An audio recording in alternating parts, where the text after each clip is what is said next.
Adroaldo Guerra Filho. Meus amigos, muito boa tarde. Estamos começando mais um Paredão do Guerrinha aqui pela Rádio Gaúcha, neste sábado que é véspera de um jogo importante.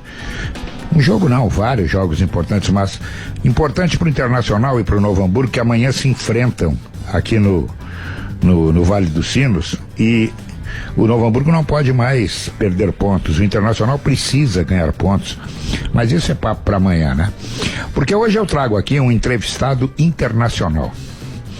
Olha, esse rapaz, e eu tô chamando de rapaz porque ele tá muito mocinho ainda, 44 anos, tá novinho. Ele percorreu aí, olha, é um cidadão italiano, né? Começou no Brasil, passou muito tempo fora, largou o futebol dentro do campo, mas ainda respira futebol, quer ser treinador.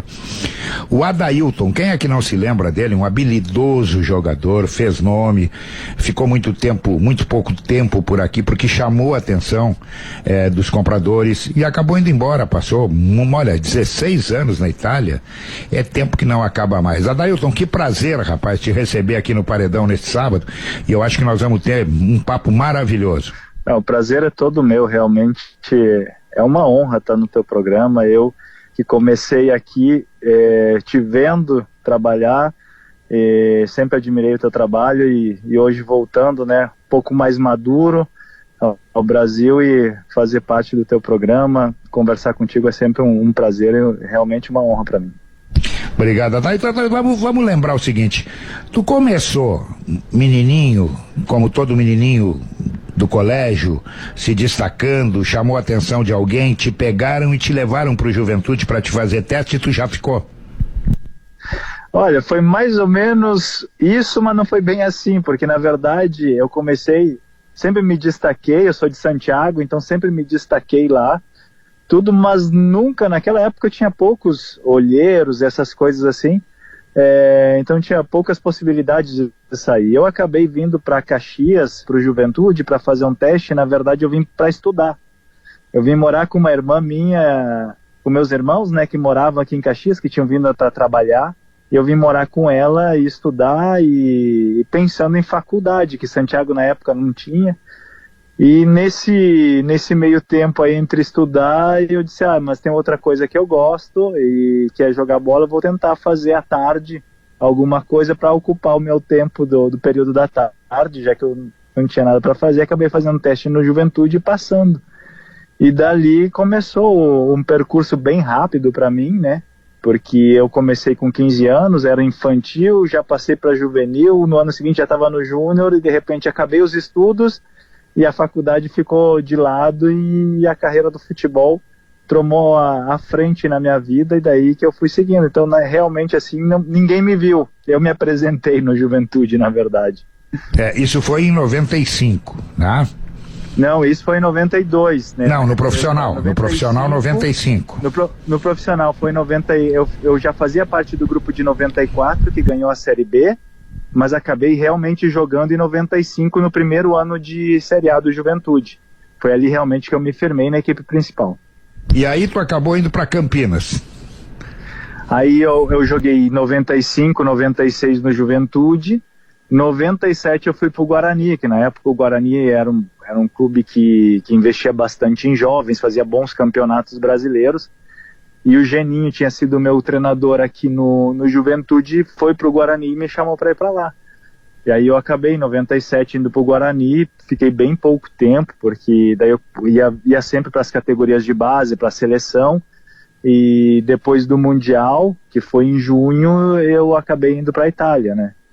Então, Campinas realmente eu sempre fiquei 4, 5 meses, não foi muito longa a estadia em Campinas, mas foi boa, assim, como uma experiência. Trabalhei até um período curto com o Abel, né, lá que ele também chegou. Eu trabalhei um mês com ele, o Janinho tinha sido dispensado, ele acabou assumindo. Então foram treinadores importantes que eu tive o prazer de ter condividido um período da minha carreira. Um menino, 20 anos, sai mais cedo de Santiago para tentar uma faculdade em Caxias. Acaba no futebol. E com 20 anos, meu amigo, tu já atravessou o oceano. Como é que isso funciona na cabeça de quem pensava em fazer estudo e daqui a pouco se olhou para frente e disse assim, não, meu negócio é a bola? É bem complicado, porque as coisas acontecem muito rápido e até é difícil de entender e de processar tudo assim, porque, como tu falou, né, Guerrinha, a gente sai com 20 anos, eu saí com 15 anos de Santiago, cidadezinha pequena, chegar em Caxias já é cidade grande, digamos assim, pra gente de lá na época, a gente tá falando de 92, mas em 97 eu me encontro na Itália, no nível mais alto do futebol mundial, porque na época o campeonato italiano era o melhor campeonato do mundo, o campeonato que mais investia, num clube que jogava a Champions League com grandíssimos jogadores e fazendo parte daquilo. Então é tudo muito rápido e difícil de entender. Eu fui entender realmente o que estava acontecendo depois de uns 3, 4 meses.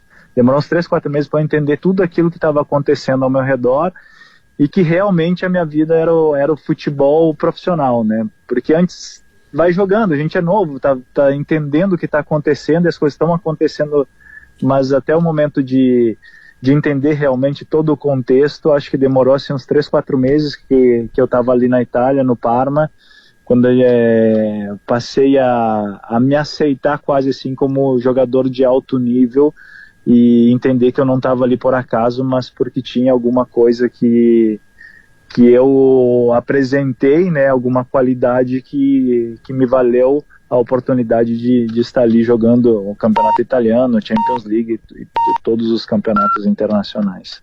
E tu deu uma saidinha, né? Tu foi pra França depois, foi jogar no Paris. Daí eu fui pro Paris Saint-Germain, que eu tive a oportunidade no ano seguinte de ir pro Paris Saint-Germain, emprestado.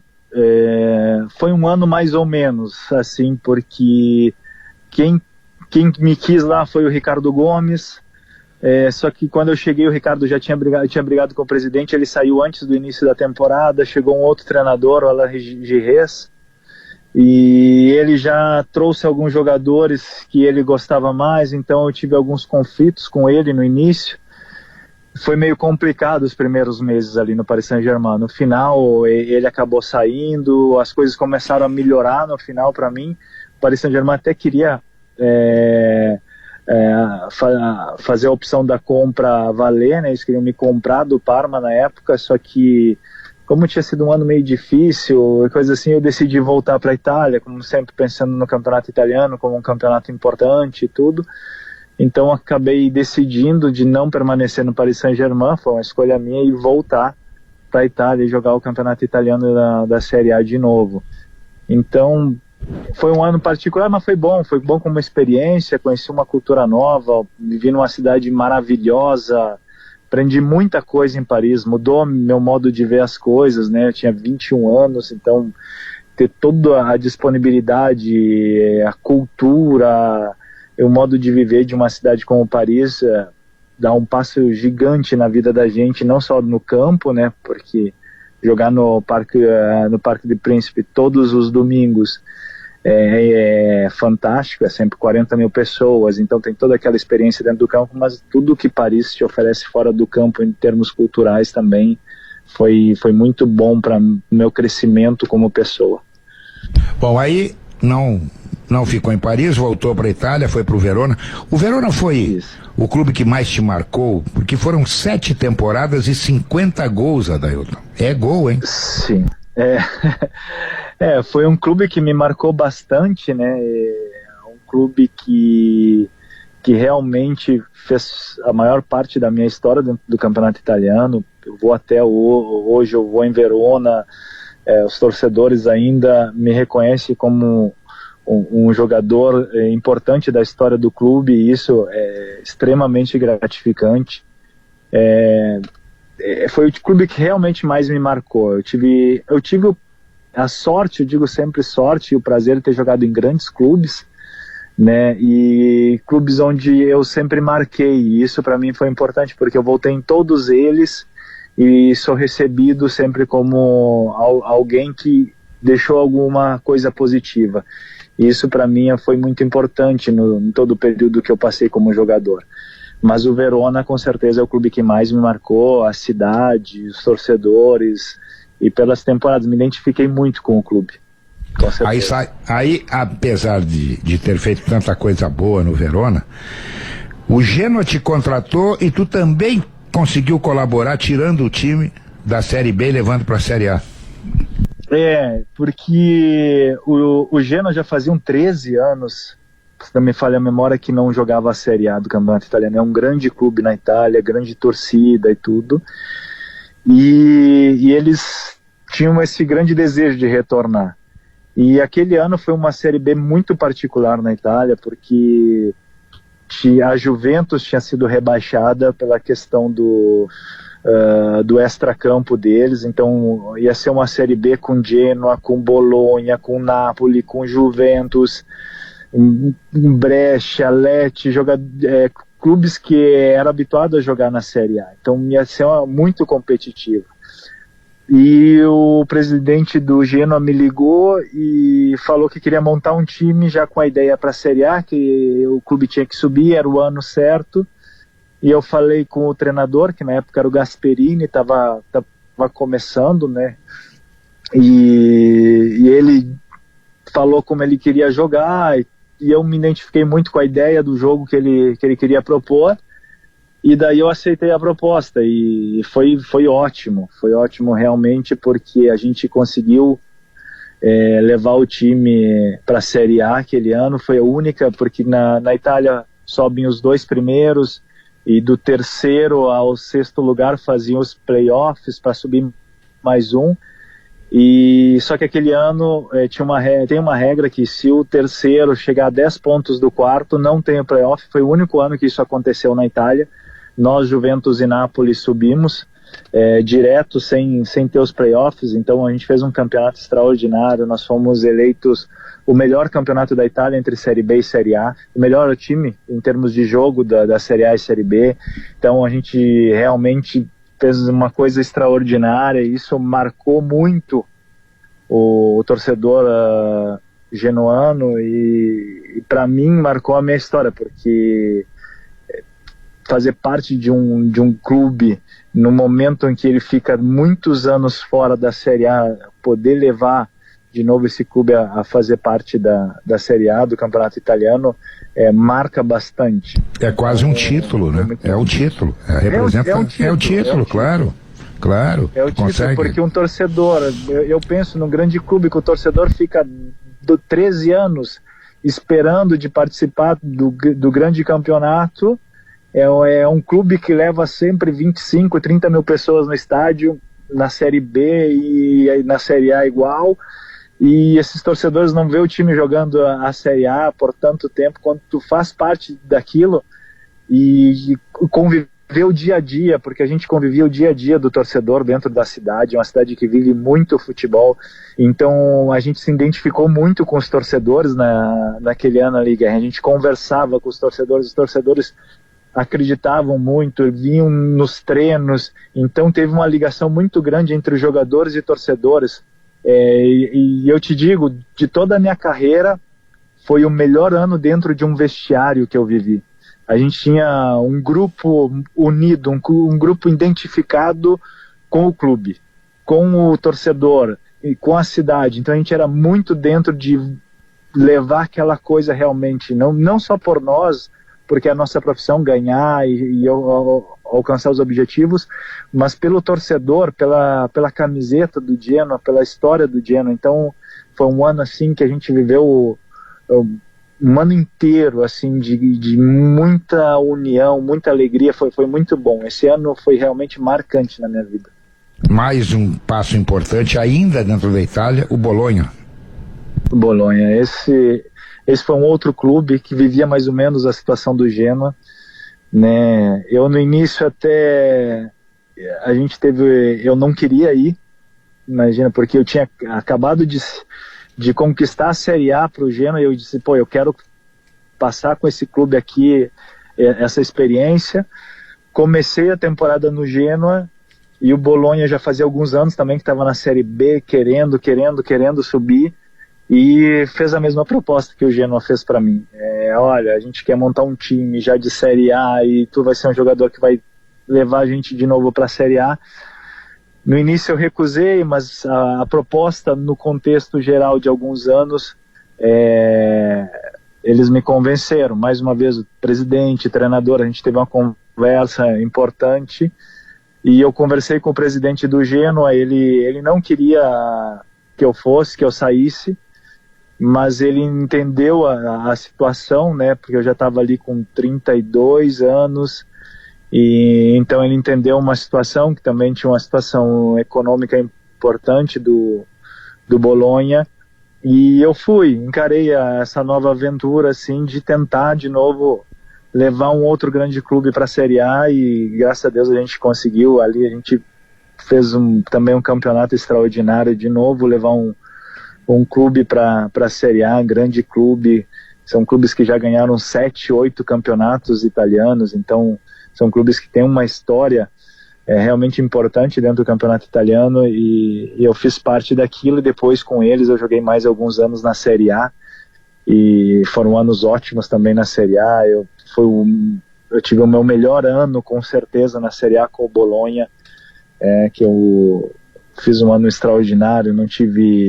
Eu joguei quase todos os jogos sem ter lesão, sem ter nenhum problema, cartão, marquei gols, dei assistências, e a gente passou um ano fantástico na Série A. Então o Bolonha também foi outro clube que me marcou muito. Como eu te disse antes, eu tive o prazer de ter jogado em grandes clubes, a sorte de ter feito parte de histórias importantes dentro desses clubes, fazer parte da história dos clubes. Eu acho que isso que o jogador tem que pensar, que ele não pode ser mais um que passou por ali, tem que deixar alguma coisa registrada de positivo para o torcedor, para o clube, para aquilo que é a história dos clubes que ele veste a camiseta. E o próximo desafio depois do Bolonha? Tu cansou da Itália, resolveu mudar de lugar? O que houve? Foi mais ou menos isso. Foi uma ideia onde ali eu já estava, Guerrinha, com 30 e quase 34 anos. Surgiu um empresário que queria investir na Romênia, num clube, que ele queria jogar as competições europeias, e naquele momento era uma vontade que eu tinha, de jogar competição internacional, de me colocar no final da carreira ainda naqueles desafios de jogar contra os melhores jogadores da Europa.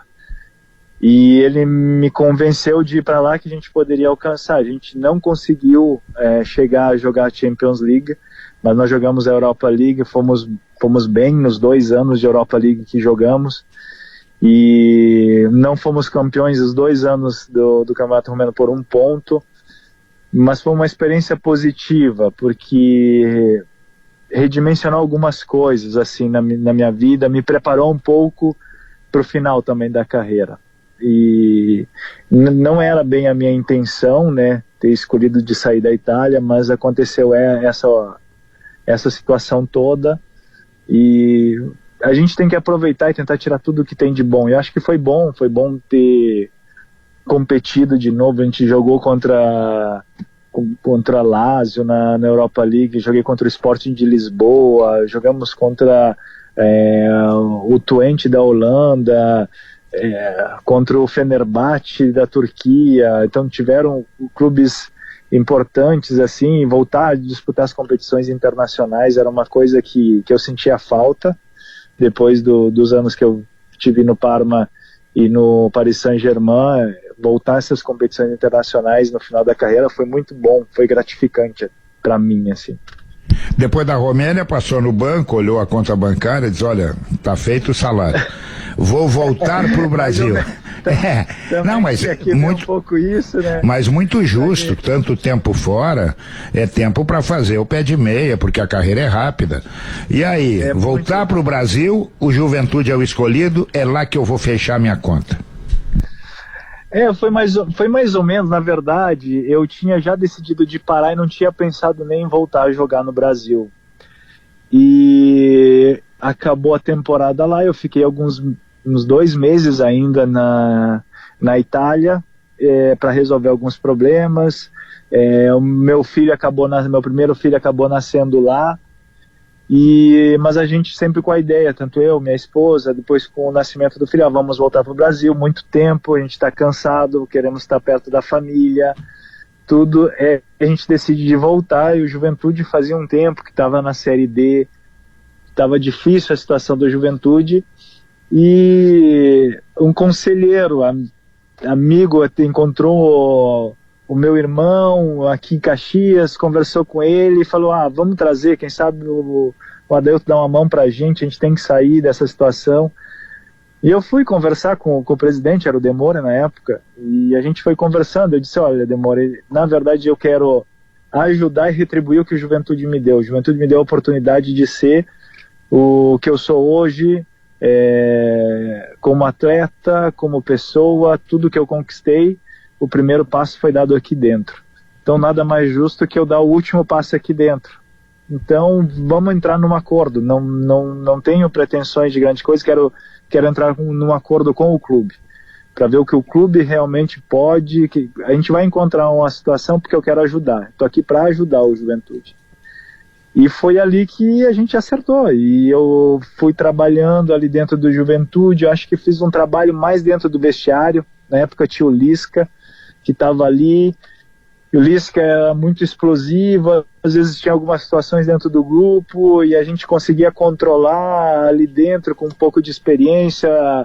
Acabei conquistando um pouco da confiança dos companheiros pela experiência que eu tinha, pela história e pelo aquilo que eu queria dar para o clube mesmo. Eles me respeitavam muito, então os jogadores, eu consegui realmente algumas situações equilibrar as coisas. O Lisca é um fantástico treinador, está demonstrando agora, mas com um caráter às vezes complicado de gestão.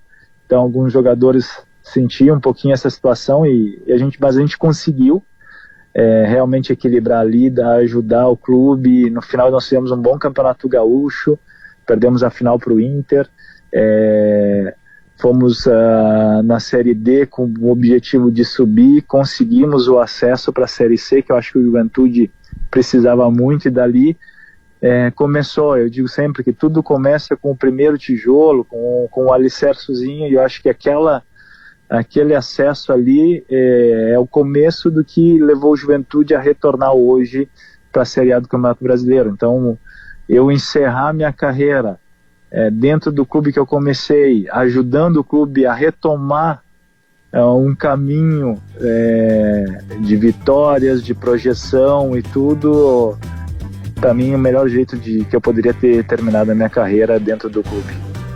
Então tá, eu tô conversando com o Adailton, que, olha, tem uma história fantástica, passaporte lotado, e foi só o primeiro tempo. A gente vai agora dar um tempinho, vai trocar o fardamento, tomar uma aguinha e volta para a segunda etapa do Paredão do Guerrinha. Dá um tempo aí que a gente já volta.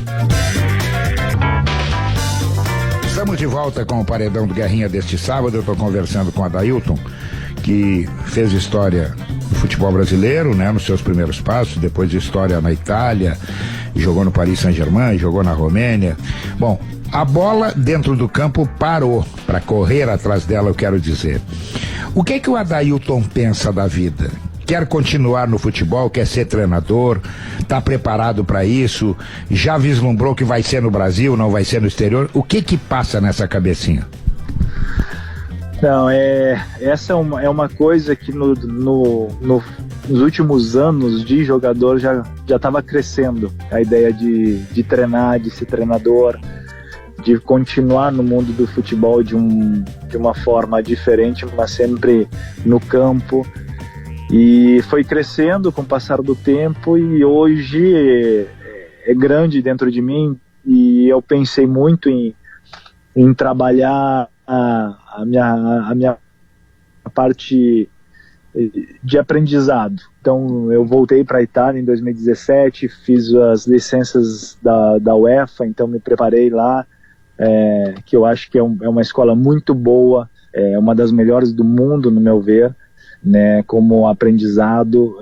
Então voltei para lá de uma outra forma, passei 4 anos lá, já trabalhei 2 anos como treinador lá, mas a vontade de viver o Campeonato Brasileiro era sempre grande. Então retornar ao Brasil era uma coisa dentro de mim, e por isso eu optei de voltar ao Brasil e começar essa carreira de treinador aqui, né, preparado. Me sinto hoje realmente mais do que pronto para seguir essa carreira, porque eu acho que é muito diferente. A gente tem que entender que é bem diferente daquela que a gente exerceu como jogador. É uma carreira que exige muito mais na parte psicológica, de preparação, de entendimento, de gestão de grupos de pessoas. É muito mais ampla do que aquela que a gente vivia como jogador, porque como jogador a gente pensa muito individual, eu estou bem, é sempre no eu. E hoje, pensando como treinador, é muito maior. São jogadores, tem comissão técnica, tem imprensa, tem a direção. Então, é um mundo muito mais amplo, então a gente tem que estar preparado para isso. E hoje eu me sinto preparado, tanto a nível técnico como psicológico, para enfrentar esse novo desafio. Eu adoro desafios, Guerrinha. Me sinto falta daquela questão de me desafiar, de me melhorar todo dia, de procurar sempre algo a mais no dia seguinte, e isso me faz muita falta, e eu quero logo ter a oportunidade de poder começar essa nova caminhada aí dentro dos campos como treinador. E tu já tá namorando com alguém, ou por enquanto não apareceu nada? Não, ainda tu não te colocou no mercado pela pandemia? A pandemia complicou bastante, porque eu voltei para o Brasil no meio da pandemia. Conversei um pouco com o pessoal do Juventude. A gente tem um diálogo legal, assim, mas ainda tá difícil de encontrar um modo de entrar assim no meio de toda essa pandemia. A gente até conversou sobre começar primeiro talvez numa equipe B, no Sub-23, para depois eu passo para a equipe principal, mas isso é uma coisa que a pandemia está atrapalhando bastante. Eu espero ter a oportunidade logo, espero que alguém possa querer dar uma oportunidade de eu começar esse trabalho, e que essa pandemia passe logo, que a gente possa retomar uma vida normal, cotidiana. E como é que tu tá vendo o futebol brasileiro? Porque deve estar sobrando tempo para parar na televisão, assistir jogos, Sim. Né? Como é que tu tá vendo? Eu acho que o futebol, eu assisti nesse período aí inúmeros jogos, né? Assisti a todos os jogos, como estão tendo a possibilidade de estar na frente da TV, e hoje passo muitos jogos. Acho que o Campeonato Brasileiro é sempre um campeonato muito difícil, muito competitivo, complicado pelas questões das viagens, gestão esse último ano, então, foi ainda mais complicado, né? A gente teve que viver jogos de 3 em 3 dias, com viagens longas, gestão de grupo, mas eu acho que o Brasil tá melhorando muito, muito, muito, e eu espero que o Brasil não perca a identidade do Brasil.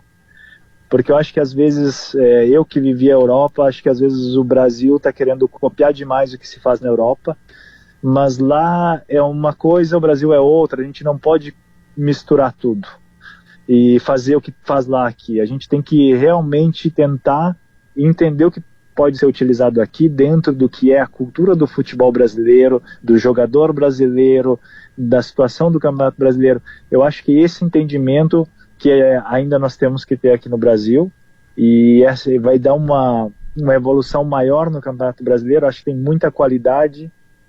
Infelizmente os jogadores saem muito cedo, né? Não permanecem por um longo tempo nos clubes, os jogadores de mais qualidade. Isso é um pecado, né? Porque o Campeonato Brasileiro poderia ser um campeonato ainda mais competitivo, mas tem muitos grandes clubes. É sempre difícil ganhar até do último colocado no Brasil. Acredito que falando na minha área, na área de treinadores, estão melhorando muito, muito, mas a gente percebe que essa mudança tem que acontecer, mas que não pode jogar fora o que já foi feito por outras pessoas. Eu cito o exemplo do Abel, que foi criticado no início, as pessoas viam de uma forma que era ultrapassado o modo de trabalhar. Ele demonstrou que quem trabalha sério, quem tem um método de trabalho, não tem uma receita no futebol. Eu digo, no meu modo de ver, o futebol não tem receita para chegar ao objetivo. Cada um consegue chegar do seu modo. Tanto que eu falo sempre, as pessoas que citam muito o Guardiola, eu digo, sim, é um grandíssimo treinador, faz tudo, mas se ele fosse sempre só ele teria ganhado todos os anos. E a demonstração que ele gasta milhões com o City não ganha todos os anos. Porque existem inúmeros modos de ganhar os jogos. E isso que eu acho que é a evolução do Brasil no futuro. A gente entender que a gente tem que ir para frente, mas não esquecer o passado. O passado é uma coisa importante, e um modo de trabalhar também que grandes treinadores no Brasil deixaram, foram vitoriosos, então a gente não pode apagar tudo isso, o modo de trabalhar. Eu acho que o Brasil tem muito a melhorar ainda, Guerrinha, tem muito a melhorar, mas tá indo no caminho certo. Acho que as instituições têm que melhorar a ideia, o modo de trabalhar, né, mais profissional, dar um pouquinho mais de identidade no próprio clube, os clubes voltarem a ser aqueles clubes onde os jogadores se identificam com as camisetas dos clubes, com a torcida. Eu acho que isso o Brasil precisa retomar o que foi no passado. Tu não sente falta do drible, da ousadia, que hoje ficou muito mecânico, né? Sinto. É uma coisa que eu citava, Guerrinha, que eu acho muito estranho. Quando eu comecei essa situação de querer ser treinador, eu fui acompanhando desde os jogos de categoria de base até os jogos das equipes principais de alto nível. E o que mais me surpreendeu quando eu ia na Itália, exemplo, ver o jogo de um júnior, é escutar um treinador dizendo para um menino do júnior ou do juvenil, vai para cima, arrisca a jogada. Eu até citava com alguns companheiros meus, eu disse, sabe o que eu escutava na minha época? Passa a bola, é muito fominha. Essa falta de coragem do jogador, essa procura de a parte tática ser superior à parte técnica de muitos treinadores, inibiu muitos talentos. E os jogadores hoje ficaram limitados nas escolhas das jogadas, na ousadia, na preocupação do erro.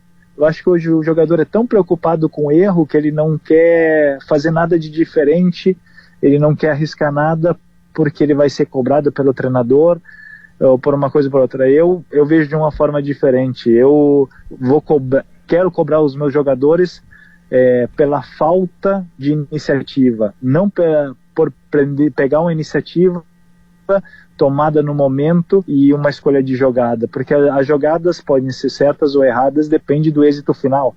Eu digo sempre, se tu tenta um drible e perde, o treinador reclama, mas se tu tenta um drible e passa, o treinador te bate palma. E nós falamos muito do torcedor, né? Que o torcedor, quando ganha, bate palma, quando perde, vaia. Mas o treinador muitas vezes está fazendo a mesma coisa com seu jogador.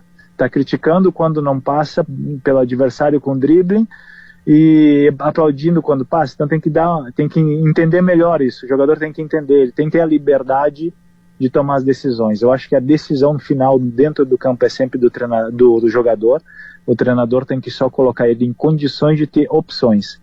E se a gente chegar à maturidade do jogador, de eles fazer sempre a escolha melhor no momento, o dribbling ou a jogada mais difícil, ele tem que tentar, porque são as jogadas mais difíceis que dão os melhores resultados, eu digo sempre.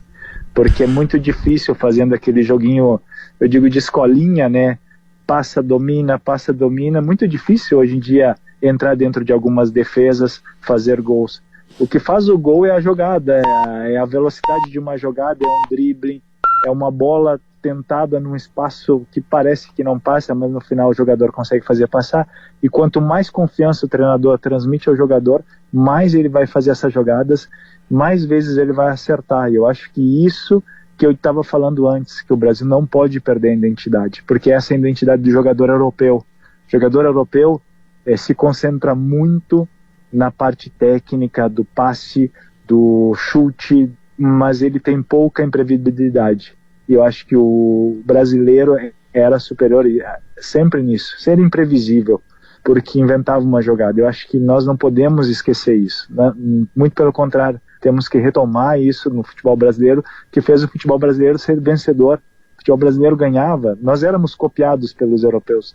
Hoje, me parece quase que nós estamos invertendo essa situação. Eu acho que precisa ter um equilíbrio nas coisas. Bom, eu estou conversando com a Adailton e estamos chegando no final do Paredão do Guerrinha, mas antes de a gente se despedir, Adailton, eu vou te fazer uma pergunta ou duas perguntas que eu faço para todos os meus convidados. O que tu fez na tua vida, seja ela pessoal ou profissional, que tu não deveria ter feito, e o que tu ainda não fez, mas tu quer fazer? O que eu fiz que eu não deveria ter feito? Eu acho que teve um momento, eu falo de uma vida profissional, que eu tive a oportunidade até de sair do Verona e ir para a Roma. E até eu comentei com o Emerson, que na época jogava na Roma, e eu recusei de ir para Roma. E pelo motivo que eu queria jogar, e na Roma tinha Batistuta, Montella, Totti, e eu disse, eu vou lá, vou ficar no banco, eu não quero. E aquele ano a Roma foi campeã italiana. E eu comentei com o Emerson, eu perdi um título italiano por não querer ir. E eu acho que eu teria feito diferente, porque teria sido não só a nível profissional importante, né, ter jogado de novo em um grande clube como a Roma, ter vivido essa experiência que depois a gente vê no final, né, de ser campeão e tudo, e ter dividido de novo um vestiário com esses grandes jogadores. O treinador era o Fábio Capello. Eu acho que era uma coisa que eu deveria ter feito, que eu não fiz, essa escolha de ter deixado o Verona naquela época. Não digo nem que é um arrependimento, mas talvez seja a única coisa que eu mudaria nas minhas escolhas. Foi essa aí. E o que tu ainda não fez, mas tu quer fazer? O que eu ainda não fiz? Eu ainda não fiz parte de um grande clube no Brasil. E isso eu tenho que fazer. Eu tenho que viver um grande clube no Brasil, tenho que participar de um campeonato brasileiro da Série A como protagonista. E isso é uma coisa que eu quero na minha vida. É uma coisa que eu sempre olhei de longe, sempre da Itália, olhando a TV, olhando os grandes clubes aqui no Brasil, e isso eu sinto que falta na minha vida, falta participar da história de um grande clube no futebol brasileiro. Sinto muito falta, e esse é o meu objetivo como treinador, de ser protagonista dentro de um grande clube brasileiro ainda. Então tá. Adailton, obrigado pelo papo, tenho certeza que quem nos ouviu gostou.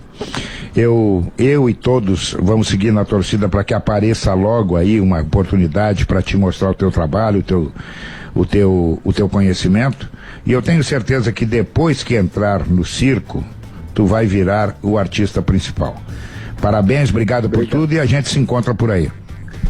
Obrigado, Guerrinha, foi um prazer realmente estar contigo. Bom, termina aqui o Paredão do Guerrinha, deste sábado, véspera de Novo Hamburgo Internacional, estreia do Miguel Ángel Ramírez.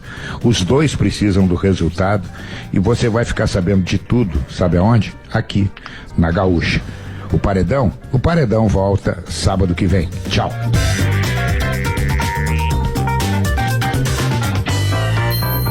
Paredão do Guerrinha.